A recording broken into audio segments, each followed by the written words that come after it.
बच्चों को दिखाता नहीं, पूरा नहीं दिख रहा आपका चेहरा।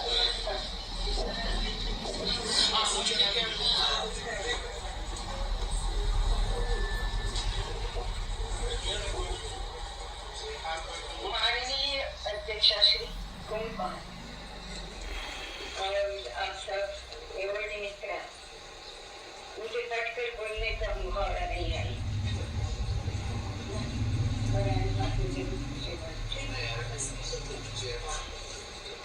तो मैं ये कहना चाहती हूँ,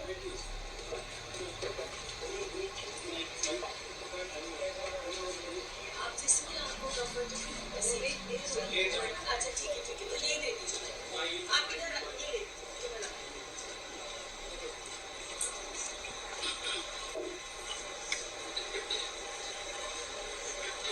मैंने क्या क्या किया, मैं क्या क्या करती हूँ, ये सब कहने में मैं अपना वक्त बर्बाद करना नहीं चाहती।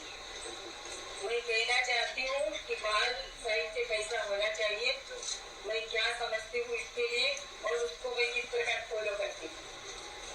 बाल साहित्य कुर्सी टेबल पर बैठकर नहीं लिखा जाता, बाल साहित्य बच्चों के साथ खेलते खेलते लिखा जाता है। मेरे साथ मेरा भतीजा आया है, मैं थोड़ी इंजर्ड हुई थी, इसलिए मेरा ध्यान रखने के लिए आया है। तो ये जब छोटा था तो उसको दांत साफ करना नहीं जचता था। सभी बालकों की ये समस्या है। तो उसकी मम्मी कभी कभी उसको इस प्रकार लगा भी देती थी, तो वही कहती थी ये लगाना मत, मुझे लगता है। तो केरी की सीजन थी, आम का सीजन था, तो मैंने उसकी गुठली ली और दांत पे इस प्रकार दबी और उसको कहा तू भी लगा, तो दांत चीयू चीयू चीयू बोलेगा। और मैंने एक काव्य बनाया कि केरी ने गोटली ने दांते घसीने પછી ગોબડા કરીએ કુરુર કુરુર, કેરી ની ગોટલી ને દાંતે ઘસીને પછી ગોબડા કરીએ કુરુર કુરુર, બોલે છે દાંત ચીયું ચીયું ચીચીયું ચીચીયું ચીચીયું ચીચીયું। और दूसरे दिन प्रभात में वह बच्चा, उसको उठाना भी नहीं पड़ा, वह अपने आप उठ गया और अपनी मम्मी से कहने लगा चलो चीयो ची चीयो ची करे। तो बाल साहित्य ऐसा होता है जो हमें मदद करता है, हमें सहाय करता है और बच्चों को मार से बचाता है, ऐसा बाल साहित्य है। हमारे जो बच्चे थे, मेरे तो के बच्चे थे, नहीं तो मेरे से किया है और इसके लिए बहुत बहुत लिखती हूँ। आपने जो कहा उल्टा में कह रही हूँ। तो 82 पुस्तकें मैंने लिखी है और उसको पुस्तकें नहीं कही जाती, ग्रंथ है, बड़े बड़े ग्रंथ है। मैंने भावनगर की सेंट्रल जेल, जिला जेल है, उसमें मैंने गीता के ऊपर 15 प्रवचन 18 दिन तक किए थे। तो वही प्रवचन कर दूँ और मैं भागवतकार भी हूँ, मैं कथाकार भी हूँ और मैंने इतनी पुस्तकें लिखी और इससे बहुत कम पुस्तकें मैंने बालकों के लिए लिखी। मैंने सिर्फ 30 पुस्तकें लिखी है और ये 30 पुस्तकें न मिलाई है। ये मैं समझती हूँ कि ये अवार्ड मिला है, ये अवार्ड मुझे नहीं मिला, मेरे बच्चों को मिला है। मेरा जो साहित्य है उसको मिला है, ऐसा भी नहीं कहती, मैं ऐसा कहती हूँ कि ये मेरे बच्चे हैं ना, ये कवि है, सब बच्चे कवि होते हैं, विवेचक भी है, उन लोगों को ये मिला है। मैंने जो श्लोक गाया ना, यह श्लोक मैंने अपनी सब पुस्तकों में अगले पन्नों में लिखा है। बालक मुकुंदम ग्रंथात्मरामी, ये बच्चे लोग मेरे लिए बच्चे भी नहीं है, ये बाल मुकुंद है, बालकृष्ण है। बालक मुकुंदम ग्रंथात्मरामी, बालक मुकुंदम भक्तात्मरामी, बालक मुकुंदम शीर्षानमामि, बालक तम शरणम प्रपत्ति, मैं उसकी शरण में हूँ।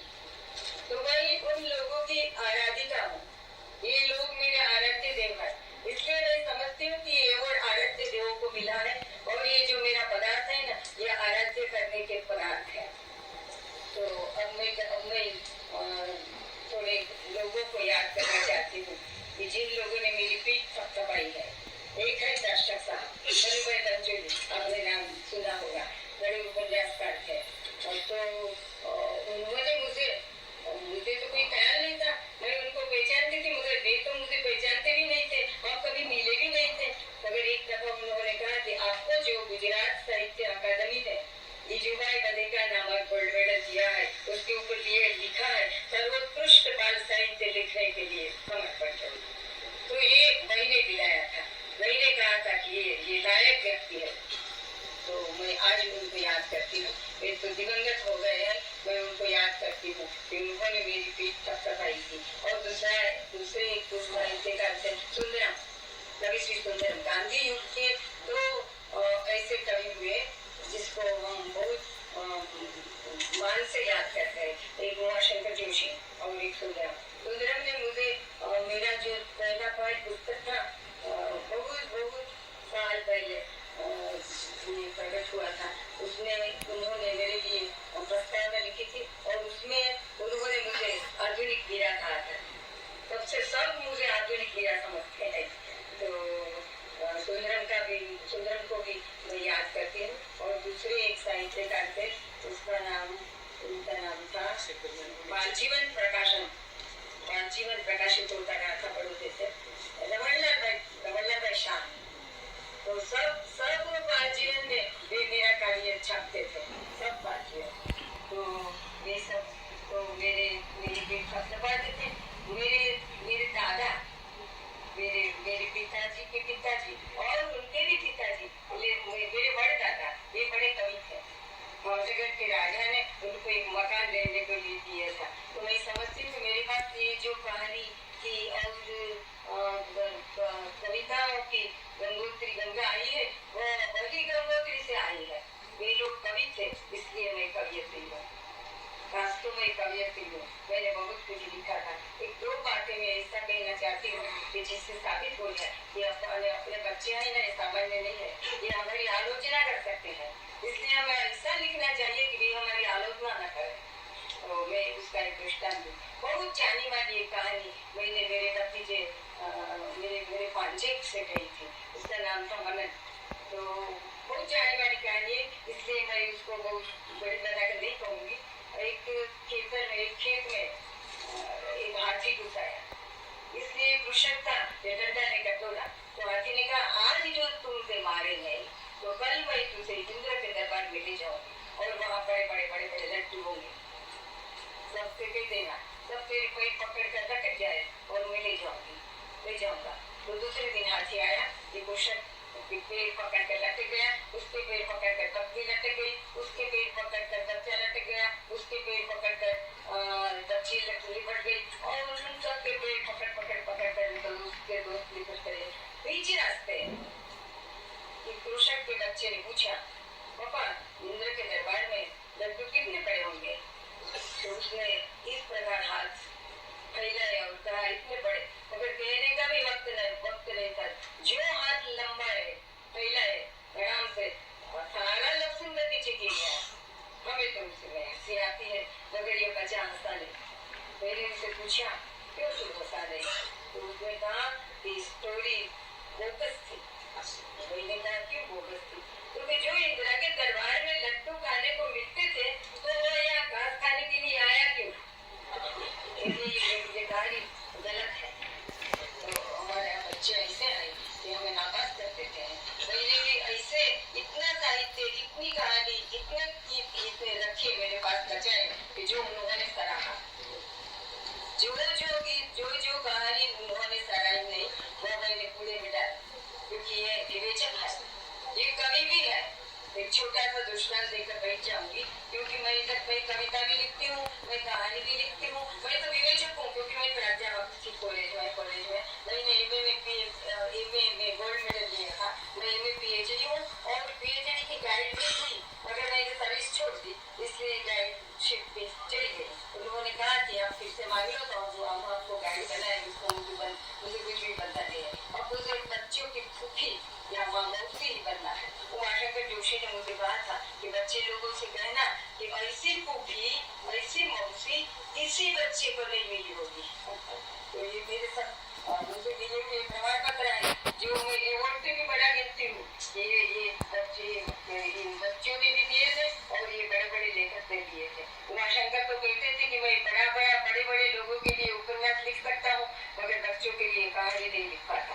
तो ऐसी कठिन बातें हम लोग करते हैं और इसलिए हमें यहाँ पे सराहा गया। तो मैं उनका आभार व्यक्त करती हूँ कि हमारी जो ये टेक्निक है बच्चों को खुश करने की उसको आपने सराहा है। तो एक दृष्टांत देकर बैठ जाऊंगी। और मेरा एक भतीजा था, उसका नाम केला है।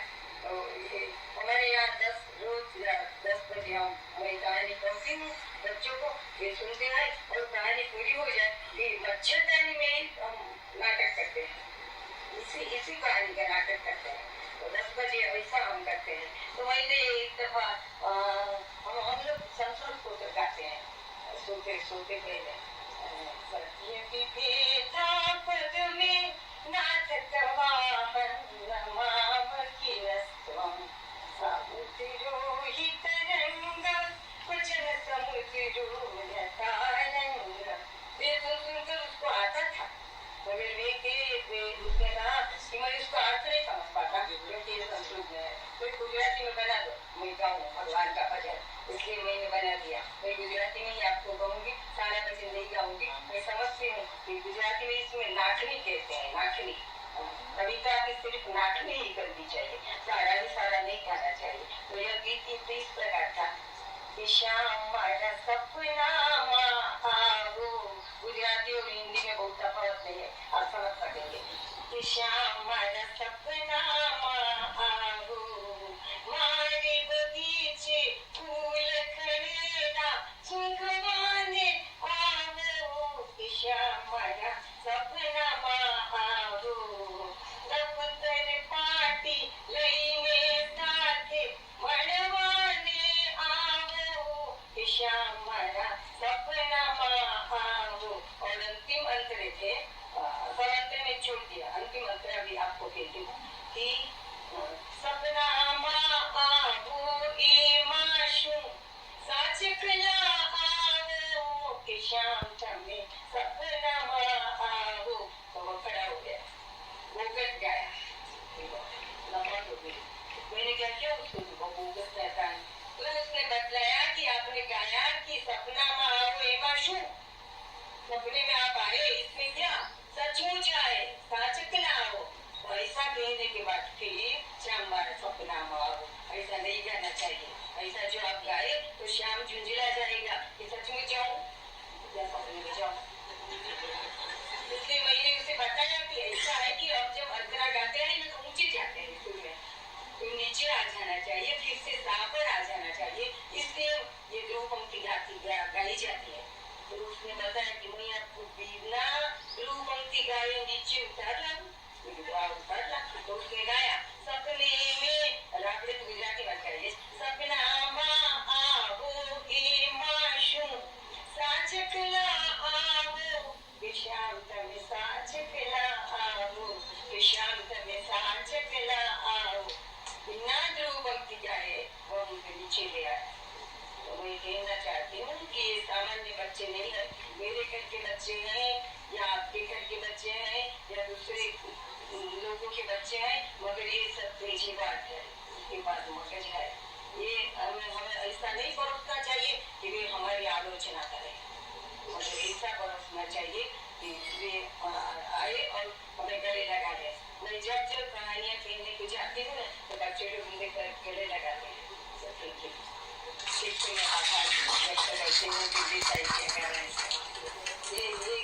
जिसने मेरे लिए सुविधा बनाई ना उनका भी आभार। एक बात ये भी कहना चाहती हूँ कि हमारी कहानी में बोझ नहीं आना चाहिए।